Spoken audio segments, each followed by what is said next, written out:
Chapter 29. A New Love. My roommate Yaku and I were doing everything we could to get Shug to recognize our music. Shug would sit in the studio with us while we recorded, but real music didn't seem to move him anymore. Dude seemed to have lost touch with both reality and music. I never would have thought in a million years that I would say that. The old Shug was seemingly a genius when it came to music, but this new version was whack. He was a sad shell of the man I once knew. It wasn't long before I realized that he would never be able to do what he once had. Yaku and I were living in one of Michele's houses in the valley. We called our place the Pearl House. It's where we recorded. Like always, I kept my door open for my homies when they didn't have a place to stay. I wasn't living the high life I once had. There was a daily struggle that I hadn't had with the old Shug. Our checks were slowly disappearing. Sometimes they'd come, and other times they wouldn't. Before long, our utilities were getting shut off. I was struggling more than I had when I was in Chicago. Young Buck was still around. He hadn't bought into any of the shit Ray J was selling, but they were still friends. He maintained a certain loyalty. It was Young Buck that introduced me to Mike Boog. I left the house early one day, and when I came back, Boog was in the kitchen making a big-ass pot of gumbo, which was the weirdest shit in the world. From that day on, Boog became the little brother I never had. There wasn't a day that went by that he wasn't at the Pearl House. 2 weeks later, we went to his house to meet his mother and father. They immediately felt like family. Before long, we were all cooking and eating together. One time, when Young Buck and I went to Sylmar to pick up Boog, his sister came walking down the stairs. She was dressed up and on her way to a wedding reception. My eyes followed her every move. I even counted her steps as she walked. She looked like a black Pocahontas. When she walked into the room, her mother introduced us. When her mom said, "Danny, Young Buck, this is Ari," I stood up so fast. I immediately felt a connection. The only problem was, Buck felt the same thing. When she left the room, Buck said, "I bet I get her first." I'm like, "Bet." Before leaving, she came back in the room to say goodbye. She gave me her business card, but she also gave one to Buck. I was mad as hell. When I got into the car, I looked at the picture on the card. Damn. It was like love at first sight. When I saw Ari again, I told her that she was going to be my wife. The next time we met, she came over to my house. She was there for a pool party. After I had a near-drowning incident, she decided to spend the night. We got in the bed and started kissing.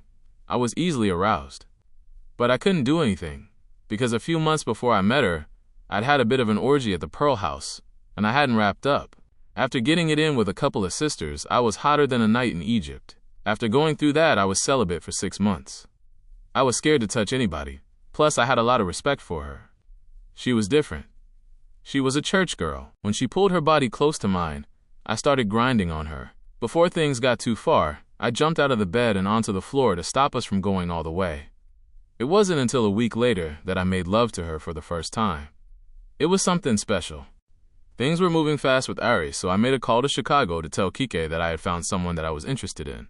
I told her that she had better do something, or else she would lose me forever. Danny Jr. was in town with me at that time. When I told Kiki about Ari, she told me that she was coming to California to get her baby and her man. Ari and I were in relationships with other people, but it didn't matter. Our feelings for each other were strong. Ari loved me, and I loved her, and Keke. I was stuck in between two women. Spiritually, Ari was my soulmate, but I was trying to hang in there for my son. When Kiki told me that she was coming to Cali, I didn't believe her. Then early one morning, she called me from LAX. Yaku and I immediately got in his girl's car and went to pick Kike up from the airport.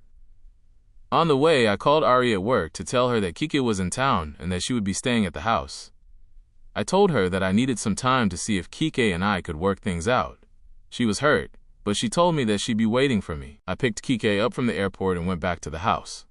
It was nice to see that she was willing to fight for our relationship. Unfortunately, her fight lasted about as long as the sex that we had that night. After we were done, she asked me, "Where is this bitch you talking to?" Before I could say anything to defend Ari, she slapped the shit out of me. When she slapped me, I didn't even fight back. I was ready for her to go back to Chicago. I was ready to get things back on track with Ari, if I still had a chance. The minute that Kike got on the plane, I knew it was over. Chapter 30. I found my good thing. Not long after Kike and I broke up, Ari and I were engaged and set to be married. While we were in the midst of planning our wedding, we found out that we would be expecting our first child together. By that time, I had left the Pearl House and was living with Ari and her parents. I thought it was a good idea. They were a model couple, and it gave us an opportunity to see how a successful marriage worked. We had been getting along well, but when Ari finally told her father that she was pregnant, he was mad. "I thought you were smarter than that," he said. I was slightly offended at his statement. Ari already had a son from a previous relationship. She was about to become my wife. I didn't understand his reaction. My bachelor party was less than stellar. I had expected a wild night out, but with Ari's brother on the team, we ended up going out for beer and wings. It wasn't the night I had envisioned, but I was cool because I was ready to make Ari my wife. At our wedding, I sang a song that I had written. It was called Proposal. I sang the song as Ari came down the aisle. As soon as she came around the corner, she started crying, and as I sang, tears rolled down my face. It was one of the best days of my life. I was marrying my soulmate. After the ceremony, the wedding party posed for photos. As we were preparing to bless the food, Shug came in with one of his boys. He was holding a white box. Everyone in the hall stopped praying and watched as he walked over to us. He gave us hugs and handed the gift to our wedding planner. Shug talked with me briefly, took some pictures with us, and left. Our guests were watching what was going on and taking pictures the whole time Shug was there. Shug enjoyed that attention too. It's funny how he always talked about Puffy wanting to be in the limelight. Before the reception was over, I went over to see what was in the white box. It was a crystal punch bowl with glasses and spoons. Everyone was saying how nice it was, but I was thinking, what the fuck? It wasn't that I was ungrateful. I just expected something more from my father. I nearly tore that box apart looking for keys to a house, a deed, a title to a car or something. I was disappointed, to say the least.